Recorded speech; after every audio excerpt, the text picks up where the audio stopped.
Welcome to learner. ఈరోజు మనం భారతీయ మహిళ తప్పక తెలుసుకోవాల్సిన ముఖ్యమైన లీగల్ రైట్స్ గురించి వీడియోలో మనం తెలుసుకోబోతున్నాం. రాత్రి సమయంలో అరెస్ట్ చేయకూడదు. సిఆర్పిసి సెక్షన్ 46 సబ్సెక్షన్ 4 సూర్యాస్తమం తర్వాత లేదా సూర్యోదయం ముందు మహిళలను అరెస్ట్ చేయడం నిషేధం. అత్యవసర పరిస్థితుల్లో మాత్రమే మెజిస్ట్రేట్ అనుమతితో అరెస్ట్ చేయవచ్చు. నెక్స్ట్, బలవంతపు మత మార్పిడి నేరం, యాంటీ కన్వర్షన్ లా 2021. వివాహం లేదా ఇతర కారణాల కోసం మహిళను బలవంతంగా మతం మార్చమని ఒత్తిడి చేయడం క్రిమినల్ అఫెన్స్. ప్రతి మహిళకు మత స్వేచ్ఛ హక్కు ఉంది. బలవంతపు శారీరక పరిశీలన నిషేధం.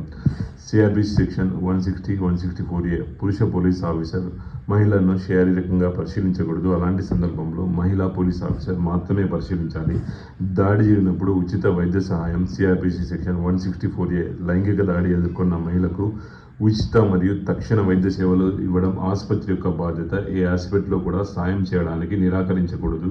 నెక్స్ట్, స్టాకింగ్ నేరం. IPC section 354D. ఒక మహిళను అనుమతి లేకుండా తరచుగా ఫాలో అవ్వడం, కాల్ చేయడం, గమనించడం స్టాకింగ్గా పరిగణించబడుతుంది. దీనికి గరిష్టంగా 3 సంవత్సరాల జైలు శిక్ష ఉంటుంది. నెక్స్ట్, గర్భిణీ స్త్రీల ఉచిత అంబులెన్స్ సేవ.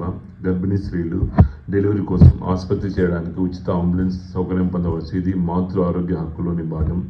నెక్స్ట్, ఎక్కడైనా ఎఫ్ఐఆర్ నమోదు చేయవచ్చు. 0 ఎఫ్ఐఆర్. CrPC section 154. మహిళ ఎక్కడైనా పోలీస్ స్టేషన్లో ఎఫ్ఐఆర్ ఫైల్ చేయవచ్చు. నేరం ఏ ప్రాంతంలో జరిగినా సంబంధం లేకుండా ఆలస్యం కాకుండా చర్యలు తీసుకోవడం కూడా ఇది ఏర్పాటు చేశారు. నెక్స్ట్, ప్రస్తుత సెలవుల హక్కు. Maternity benefit act 1961, 2007 amendment. ఉద్యోగంలో ఉన్న మహిళకు 26 వారాలు చెల్లింపు ప్రస్తుత సెలవులు, పెయిడ్ మ్యాట్రిమోనీ లీవ్స్ లభిస్తుంది. ఇది ఆర్థిక భద్రత మరియు ఉద్యోగ రక్షణ కల్పిస్తుంది.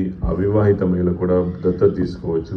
Junior justice act 2015. భారత చట్టం ప్రకారం ఒక మహిళ వివాహిత మరియు అవివాహిత అని కూడా తేడా లేకుండా పిల్లలను దత్తత తీసుకునే హక్కు, రైట్ టు అడాప్టేషన్ ఆమెకు ఉంది.